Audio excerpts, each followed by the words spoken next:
Hi, I'm Jeff Altman, the Big Game Hunter. I'm referred to as the Big Game Hunter because I coach people to play the game bigger. And there's an article on ERE.net. It's a site that covers hiring, staffing, recruiting, stuff along those lines. The article is entitled How Good Interviews Become Bad Hires. It's written by Scott Winthrop. And terrific article. I think he came to the wrong conclusion from his material. And he simply talks about some of the bad choices in hiring that hiring managers make. Indicative of weak interviewing skills, inaccurate hiring criteria, poor cultural fit, dishonest candidates, hasty hiring decisions. He points to those as being the 5 common factors that lead to mishires. And he then goes on to speak about how when you focus in on one criteria, you tend to miss other possibilities, citing a study done by cognitive scientists Chris Chabris and Daniel Simmons, where they had a video go viral where people were asked to count how many players wearing white T-shirts pass a basketball to one another. And about 10 seconds in, a person in a gorilla suit walks by between players, faces the camera, thumps its chest, and then walks off screen, and half the viewers didn't see it. Catch that one. So it basically indicates that people focus in on what they're looking for. Now, here's a point I want to make. And Winthrop's article describes 4 major hiring styles. People who are fast and decisive, that he calls tacklers. People who are talkers, which he calls tellers. The people who are tailors, who are collaborators, and then testers, who are data-driven. Now, I'll simply say, that's a nice deflection. And he concludes by saying, of the 4 styles, none are bad. They're actually all good.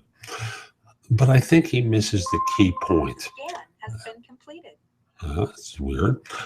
So I think he misses the key point, which is that the measure for which you're doing the evaluation is faulty.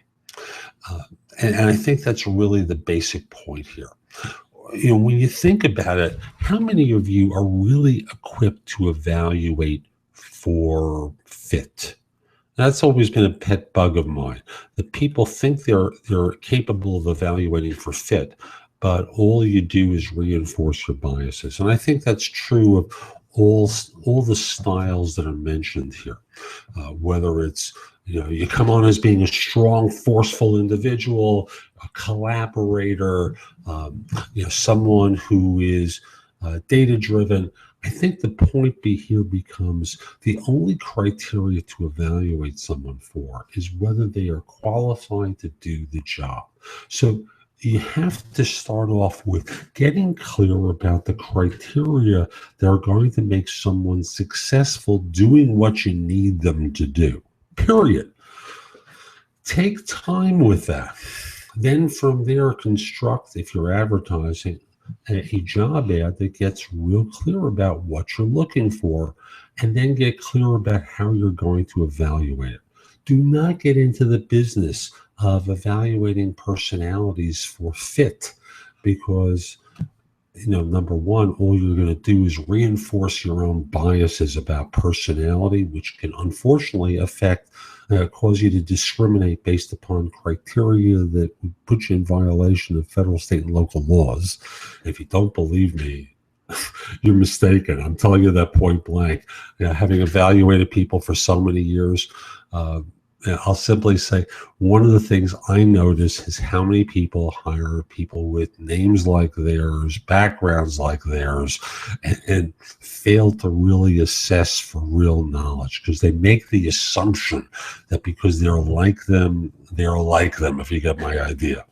So I'll simply say, get clearer about what is going to make someone successful within your organization. Who has the best skills to do what you need them to do? Period. That's it. Period. Get clear about that. Then from there, figure out how you're going to evaluate for that.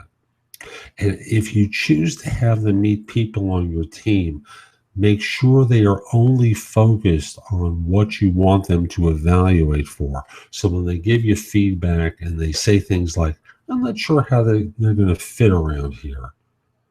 Well, excuse me, would Steve Jobs have fit into your organization, even though he helped generate how many trillions of dollars of value to his firm? Would Larry Ellison have fit around you? Could you have made room for Larry Ellison or Steve Jobs? I think so. And they weren't exactly great fits for any organization, but they built something spectacular.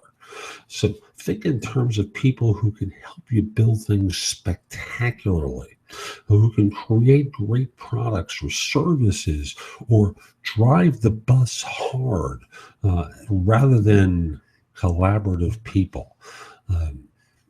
At the end of the day, your firm will benefit from people who are knowledgeable doing the work that you want them to do, and you will make fewer bad hires.